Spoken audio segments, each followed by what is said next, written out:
Hello everybody and welcome back to more Paper Mario. We got, as our usual between chapters, we got Peach and Bowser intermissions to deal with. Tell me, what good are you? You sent, okay, we're jumping right into this. He sent Beldum and the Shadow Sirens out once. And he is now proclaiming them useless, effectively.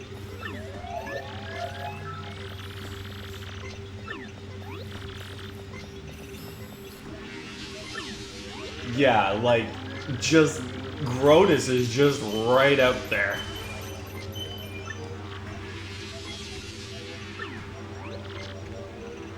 Yeah, you rapidly lose your patience over the slightest of things, as we've kind of seen. Well, this next chapter is going to prove interesting, and it is easily my second favorite chapter in this entire game. On to Peach. We actually get to do something this time. Also, I'm eating because I haven't had food today.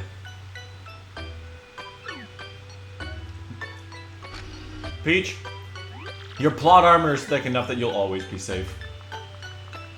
Nothing's ever gonna happen to you.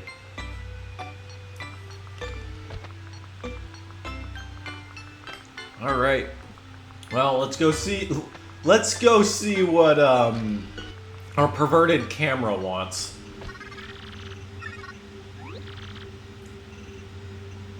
Really? Because I feel like the door opening is warning enough. When the door opens, he wants you.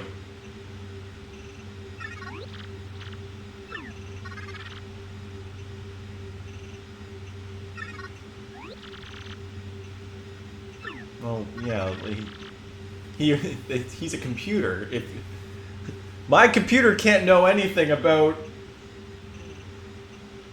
I'm struggling to think of an example. My computer can't show me an image of the Master Sword if, you know, there are no images of the Master Sword on the computer. I mean, yeah, sure, internet, but that's just, the internet's not... My computer can't show me the internet if it doesn't have internet. Let's put it that way. I mean, Peach put it pretty lightly there. Straight up, if they saw her out of the room, yeah, they'd just drag her right back. But they'd probably also question, how bold are you to just step out of your room and into the public like this?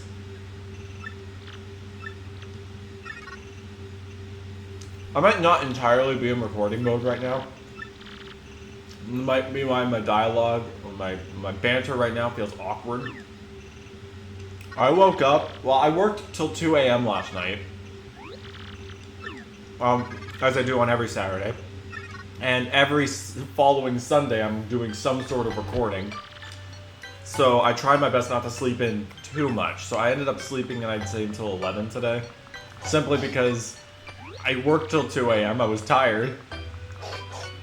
I have a very, very weird life schedule. I would get up early for my other job, my moving company job, because usually my shifts start around like anywhere between 6:30 to 7:30, maybe even 8. So I go to bed. Try to go to bed at a relatively decent time, which is usually to say 11, because I also want to make the most of my day. So at least I still get enough sleep. But then on Saturdays, while I get to sleep in on Saturday morning, I have to stay very late. Well, not very late. I have to stay up till 2 a.m. at the very least. Where's that? Oh, I missed. There it is. I have to stay up till 2 a.m. for work on Saturdays. Then on Sundays, I have all the recording I need to do, which takes up a grand chunk of my day. So I try my best not to stay, not to sleep in too much, because, recording is a lot of work. Also, the size comparison. Peach's dress is taller than this thing. Peach is way taller than this outfit requires.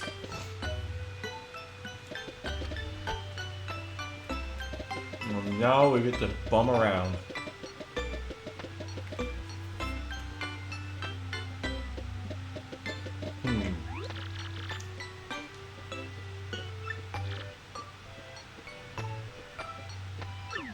Wow, X-Nuts are about as picky as their boss.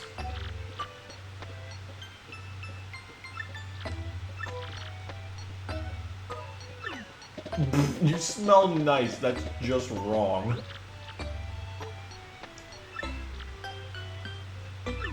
Hey, yeah, don't pass judgment.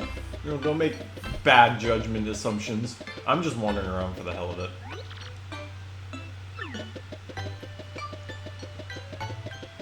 Well, I have to go all the way to the other end of the hallway. Anyway, yeah, very, very weird sleep schedules. So, here I am in a very awkward, in awkward banter mode because I'm still kind of a little bit tired. Grodus is a standard NPC now. Hello, how's it going?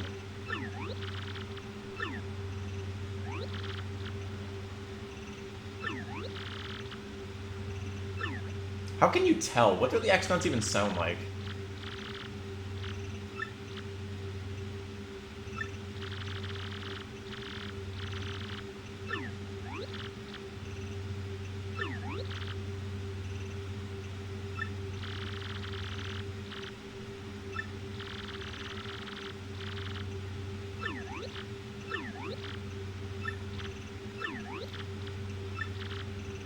Yes. Is there some kind of written rule that none of the X-Nuts are female, maybe? I don't know. Again, in a game with absolutely no voice acting and you have nothing to rely on but dialogue, it's kind of hard to understand. Like, points like that are a little confusing. It's like, yeah, she sounds weird, but that's because she's Princess Peach. You should have heard her voice before, so you should at least know what she sounds like. And even if she is disguising her voice, well, yeah, I guess that would be the first thing you'd say when they sound weird. But considering we can't hear it, it's like, we have to draw these connections ourselves.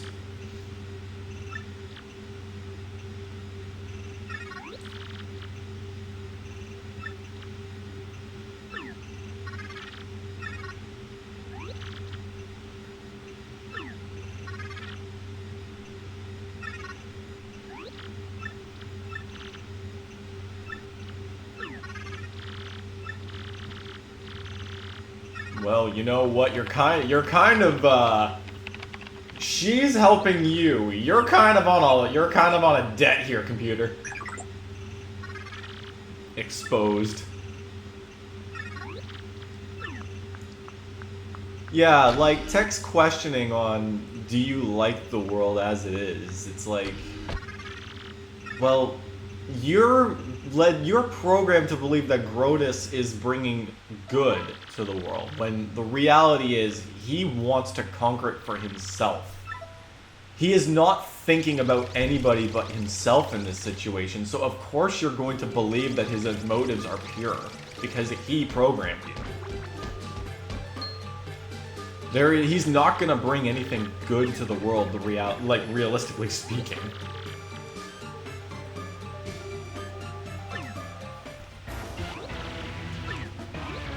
And now we go back to Bowser.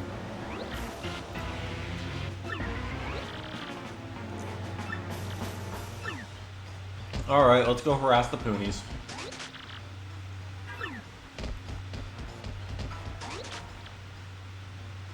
Mr. Giant Bad Breath Monster.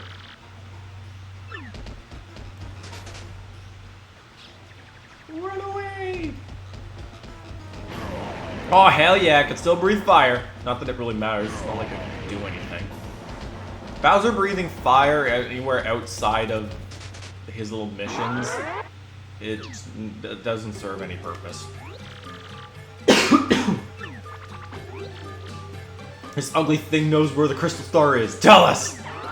How rude! Oh, sorry. How rude! Ugly thing, how dare you, you wretched crone! I am the great Elder Poonie. My heart, don't startle me like that. I'm too old for this stuff. Bowser's responses. It's Hag versus Hag. Unfortunately, Bowser doesn't say either of these, but I'm going with it's Hag versus Hag. Bro, let's Let's sit back and watch two old grannies, like, let's see them take each other on. Calling all bets. Let's see who's gonna throw their back out first. My bets are on the Puni Elder. She already threw her back out once. You know what, Bowser? Bowser finally speaking what's always on my mind. Your age is just a number. Your attitude says a lot more. Or in this case, your answer. Yeah.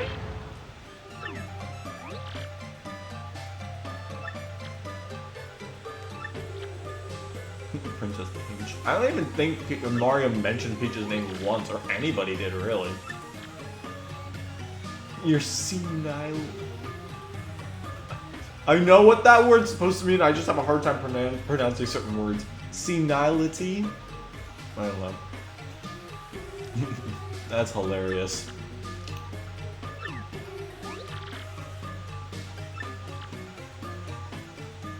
That's what you said at Glitzbell, and look what happened. Absolute legendary moments with Bowser.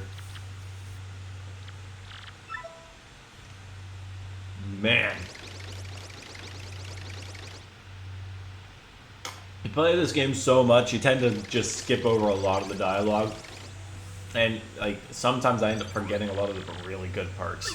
Oh, yeah.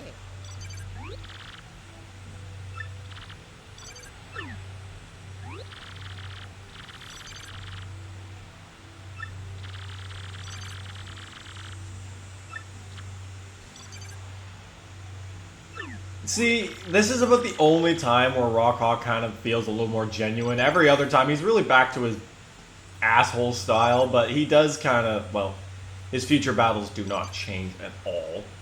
But, you know, he's kind of a little less of a full-on dick. King K returns. He's back in the pit. And yes, as I said, Jolene takes over. So yeah, and I will say, you can return to the Glitz Pit and keep fighting. I don't think we could do it right away, but I always love returning to the Glitz Pit. It doesn't really serve too much other than just you get to replay the place, and you get to fight Rock Hawk really whenever you want. Alright, luckily Roadport isn't too far, so we don't have to trek too much to get back. Which means we can do our badge selling and all that jazz. Which means I have to go back, create my list of badges that I have to sell and that I can't use.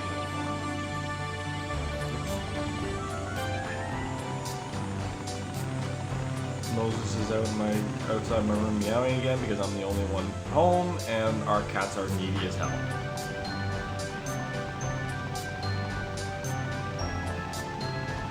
Alright.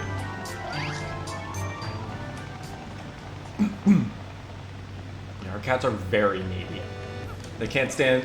I am the only one in this entire apartment who can stand being alone. That's because I'm an introvert.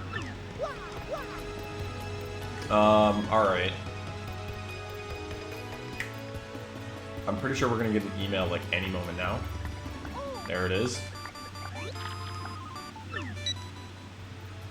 I love how Mario's basically got a very specific email ringtone set up for Peach.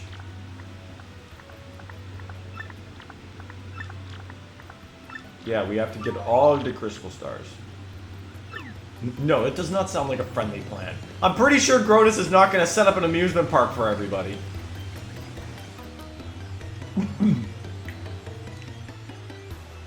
Have you ever sat there and wondered, like, what do you think are a villain's ideal plan for world conquering? Like, every villain must have their own,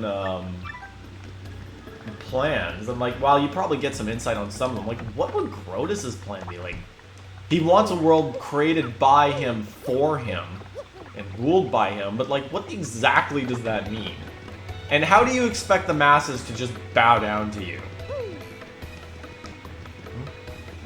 Did I already get this star piece? Yeah, I did. Alright. Normally I do this in between episodes, but I still got 5 minutes of episode time left, so... I will be right back as I check out all my badges and make the list. So, I will be right back.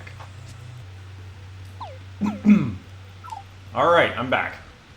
Didn't take as long as I had thought. So here's one thing I'm probably not going to do.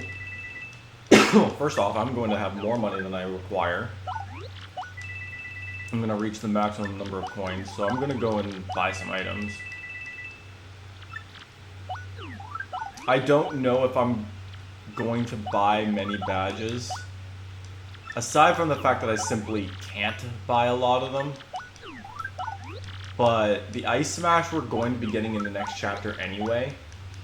And I'm still iffy on the rules because it's available now in the shop, but we're going to be... Actually, no, you know what? Because we're getting 2 in this chapter anyway, I might as well just buy this and we could put them both on and increase the effects of it. Let me just double check. Wear this to use the Ice Smash. 3 FP is required to use this attack. Wearing 2 or more of these requires more FP, but the enemies stay frozen longer. So I have absolutely no idea if this is going... Well, I mean, we could probably cheese the boss of the chapter with that badge. Alright, let's see what you got, if there's anything new. Can't use Shrink Stomp. Can't use Power Jump. Can't use... I don't think I can use any of these. Piercing Blow I can use, however, I'm saving that for a rainy day. Like, I'm probably going to bring that either in... Probably into the final chapter. Because Piercing Blow is arguably the best hammer badge in the entire game because it pierces defense. Meaning you're delivering your flat damage no matter... Like, your enemy could have a defense of 6, and you're negating all of it. Piercing Blow is amazing. Can I use damage or dodge P? No, I cannot. That was all chapter 2. There really is not much I can use.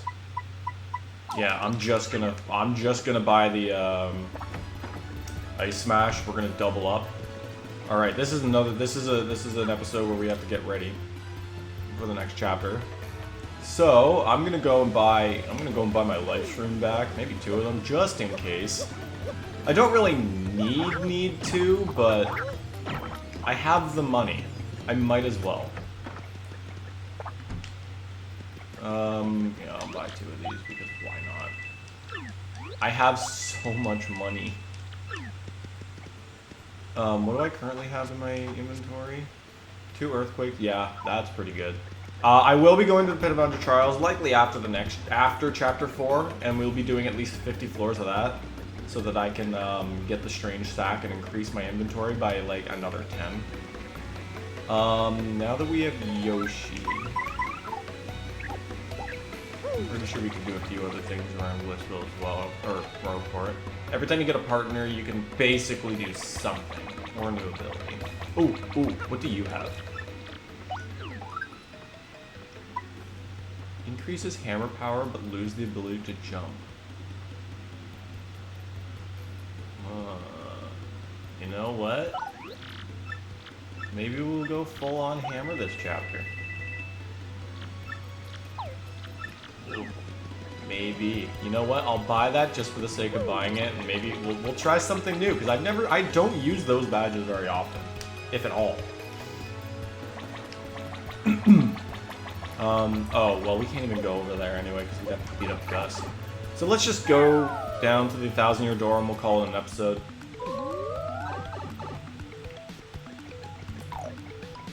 Yeah, I don't use the Hammerman and the Jumpman badges simply because I don't like limiting my options that much. Like, yeah, sure, you're getting an increase in power on your jump or your hammer, but you're also effectively annihilating your ability to use the other. Also, now we can just do this, bam bam, and we will call it an episode here. So tune in next time where we reveal, quote-unquote reveal, like I haven't probably already done that already. We're going to reveal the next location and we're going to get ready to go. So, I will see you guys then.